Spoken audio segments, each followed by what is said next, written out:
இயேசுவே உம்மை வணங்குகிறோம், எம் வாழ்வை உமக்கு அளிக்கின்றோம், உம்மை அன்பு செய்கின்றோம். ஆண்டவரே இயேசுவே, உம்முடைய வார்த்தை வழியாகவும் உம்முடைய அருள் துணையாலும் உம்முடைய ஆசீர்வாதத்தினாலும் நாங்கள் இந்த உலகத்திலே வாழ்ந்து கொண்டிருக்கிறோம். நாங்கள் துன்பப்படும் பொழுது, வேதனையில் வாழும் பொழுது, எங்கள் துன்பங்களையும் வேதனைகளையும் கவலைகளையும் அறிந்து எங்களுக்கு உதவி செய்கின்ற உமது உள்ளத்திற்காக நன்றி சொல்லி உம்மை ஆராதிக்கின்றோம்.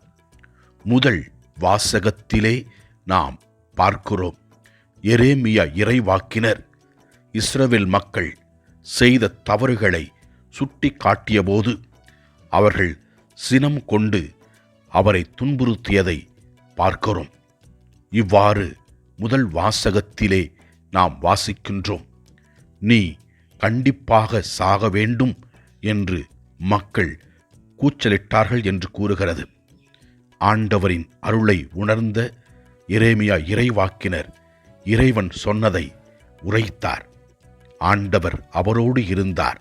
நாமும் ஆண்டவரின் பணியை செய்யும் பொழுது வருகின்ற வேதனைகளை, கஷ்டங்களை ஒப்புக் கொடுப்போம். அவர் நம்மோடு இருந்து நம்மை வழிநடத்துவார்.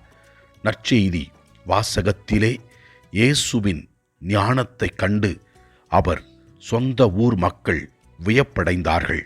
ஆனால் அவரை ஏற்றுக்கொள்ள தயங்கினார்கள் என்று நற்செய்தியிலே வாசிக்கின்றோம். எனவே இயேசு இவ்வாறு கூறுகிறார், தம் சொந்த ஊரிலும் வீட்டிலும் தவிர மற்றெங்கும் இறைவாக்கினர் மதிப்பு பெறுவர் என்றும், அவர்களது நம்பிக்கையில்லாத நிலையை முன்னிட்டு அவர் பல வல்ல செயல்களை செய்யவில்லை என்று நற்செய்தியிலே வாசிக்கின்றோம். நம்பிக்கை வாழ்க்கையில் மிகவும் முக்கியமானது.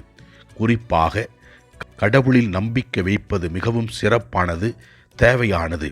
எனவே இந்த ஆராதனையிலே ஆண்டவரில் நம்பிக்கை வைத்து ஜெபிப்போம். நம்பி ஜெபிக்கும் பொழுது நமக்கு அற்புதங்களும் நல்லவையும் நடக்கும்.